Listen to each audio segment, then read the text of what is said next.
folks. So Smackdown is over, and it. My problem with this Smackdown, this episode, was it didn't feel like a go home Smackdown to a PLE. It felt like a normal Smackdown, like 2 weeks behind a PLE. Like it's still building up to the PLE, the premium live event, but in like literally like in 2 days. And I'm not gonna lie, I did enjoy the show. I enjoyed it. It was a good SmackDown. Great crowd, fantastic crowd actually. We should have expected that. But like I said, it was a great SmackDown. Felt like it was 2 weeks away from the PLE coming up, which is Clash in Italy. So let's get into the show. I'm gonna talk about my gripes with it, my problems with it. Uh, yeah. Are you ready for it? Let's get wild. First thing we had was Jade Cargill, Michin, and B-Fab go out there. And to a wave, a loud ovation of boos. They were trying to talk, they couldn't. The crowd was just killing them, just boo after boo, thousands of people collectively booing the same three girls. And oh my god, was Jade eating it up? Like Jade Cargill was smiling, grinning cheek to cheeks. Okay, whoa, pause.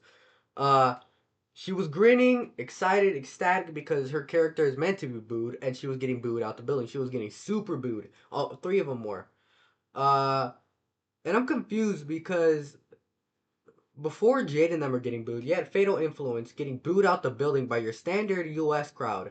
And I hate to say it, but like U.S. crowds ain't really normally giving off those type of, you know, booze. So you think WWE would capitalize on this opportunity of the Fatal Influence being one of the hottest heels in a long time, ever since Dominic Mysterio. And no, they didn't. Instead, they decided to go all full send into Jade Cargill, Michin, and BFAB. Which, okay, I understand because originally you were planning to make them their faction number one since before you even called the Fatal Influence. And maybe your plan was to keep Jade Cargill, Michin, and BFAB the main event card, them be the main event card faction, and then Fatal Influence the mid card since they're just the new call ups. Which I'm not mad at, but after the booze, you can't keep doing that because now Fatal Influence has surpassed that. They are so hated and heated to where you can't ignore it. Like the same thing with Dominic, but instead for a while they did ignore it. They sent him down to NXT to be North American champion when he was at his peak. Like that was a perfect time to make him champion of something, but instead they decided not. I mean, they did give him a champion, but you know what I mean. Uh, yeah, that was your opening segment. We had Alexa Bliss and Rhea and Charlotte out there, and it was a great match. Ended with Jade Cargill hitting her finish, Jaded, with Alexa Bliss hitting her on the chair. Horrible camera angle, by the way. Like it was so obvious she went hands first. Like not discrediting Alexa. Like if I'm Alexa Bliss, I'm not going head first into a steel chair. No, no, no. I'm putting my hands up too. But it was just bad thing to the camera work. Like they should have done it from the side, maybe the back. I don't know. Uh, yeah. Great opening segment, great match.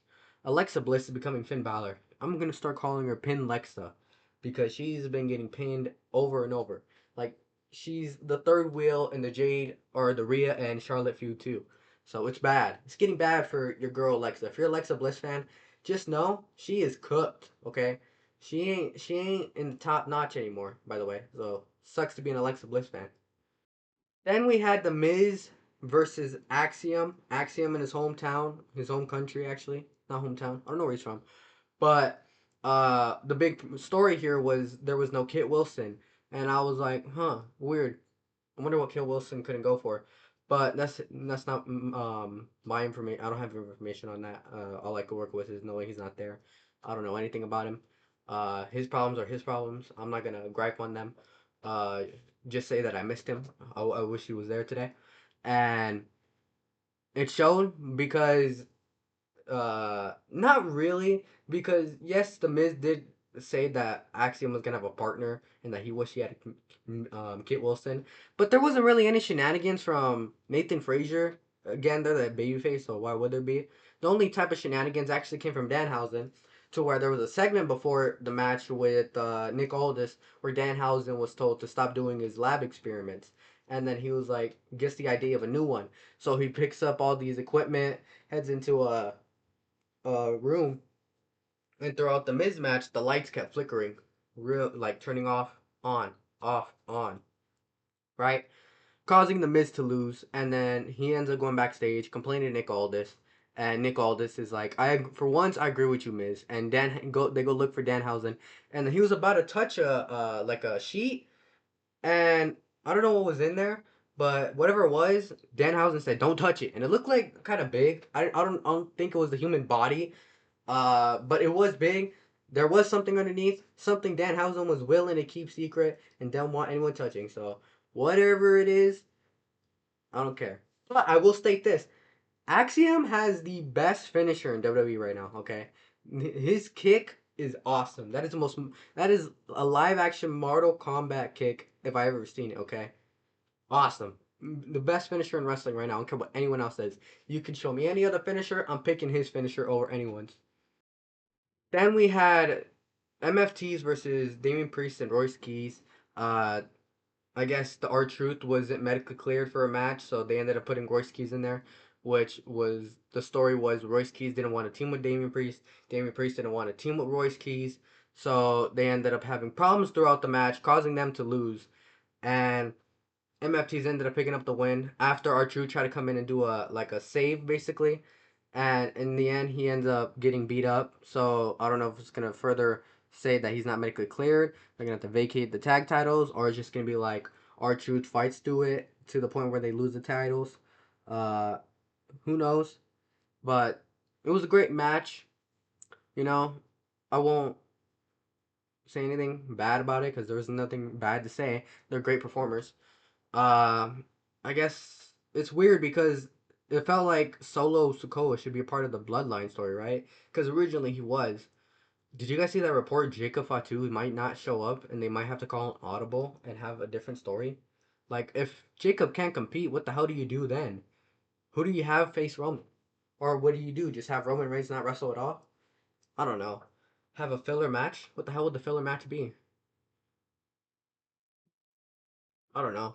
But yeah, it's weird because I feel like Solo and MFT should be involved with the Jacob Roman storyline just because it's tribal combat. Oos, like it's a battle to see who controls the bloodline, the whole family tree. So they should be involved.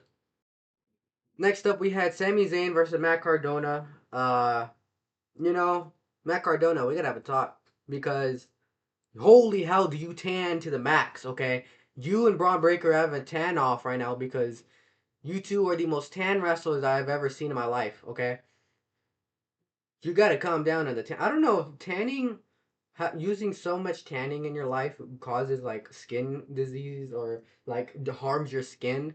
But if it does, like I feel worried for Matt Cardona and Braun Breaker because those two have been, just bathing in tanner spray. You know what I'm saying?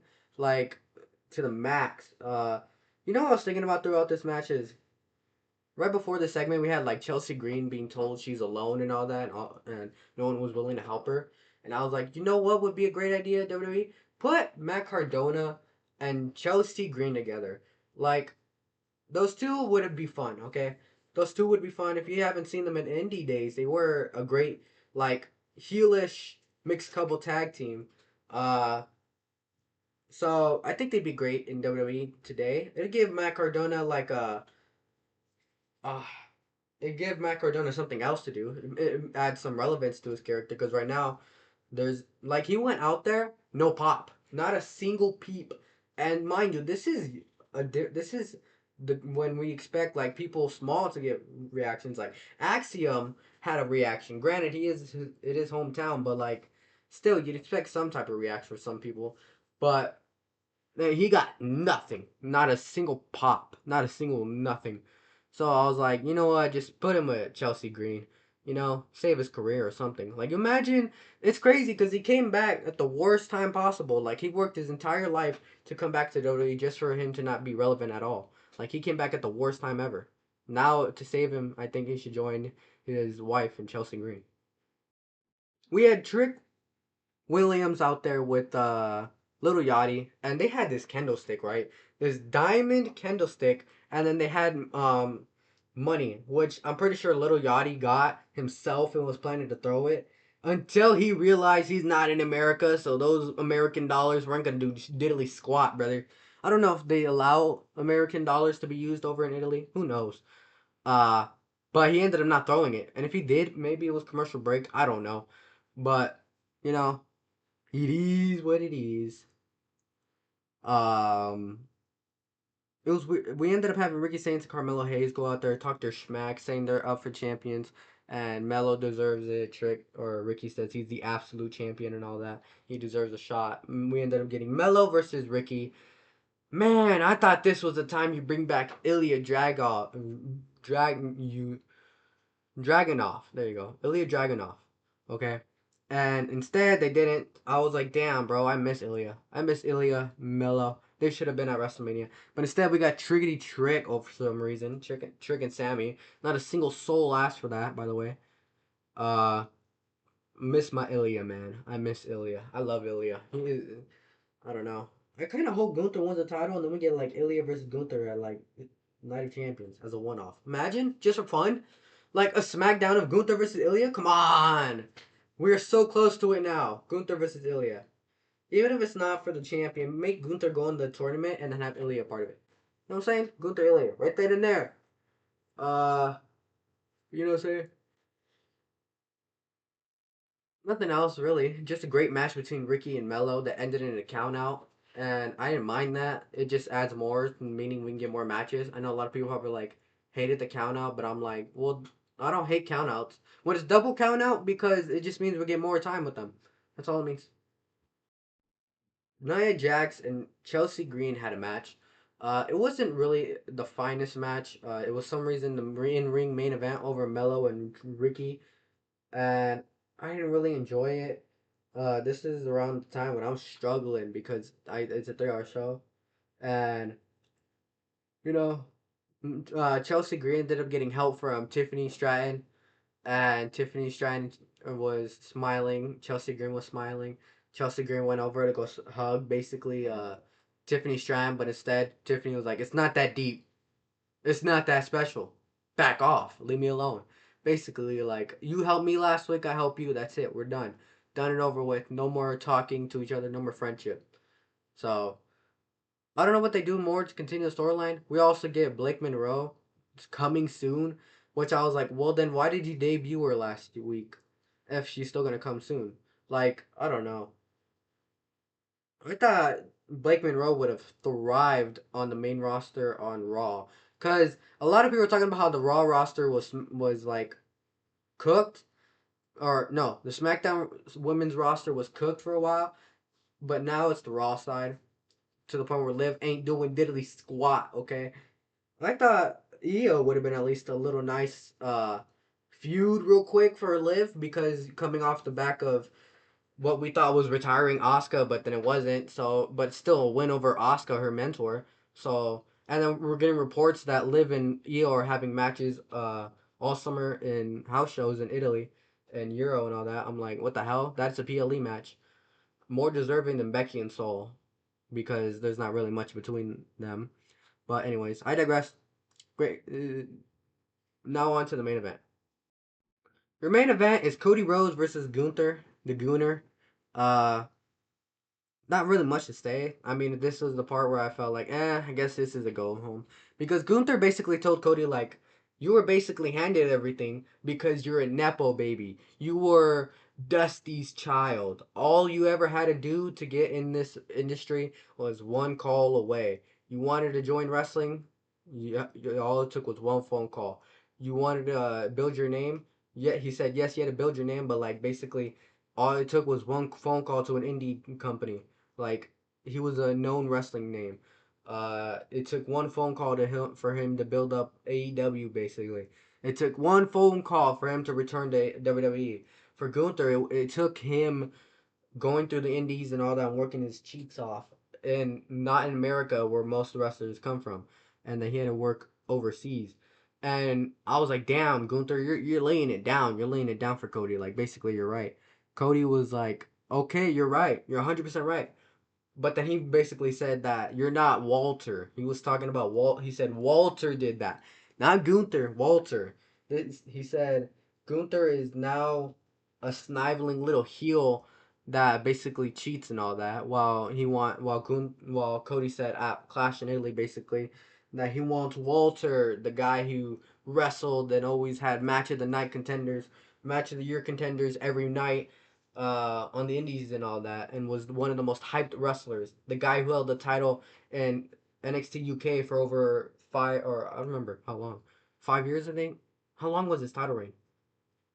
I know it was over 1,000. No, was it 1,000 days? Yeah. Hold on. I stand corrected. Okay, it wasn't 1,000, but it was 800 days, which is still a hell of a lot, which is multiple years. But yeah, we're getting Cody versus Walter. I guess basically is what we've been saying. Uh, and Cody doesn't work hard. All he is one phone call away. Uh, that was SmackDown. It was a great show, great crowd, an 8 out of 10 crowd. Uh, thanks for watching. Yeah, that's your SmackDown review.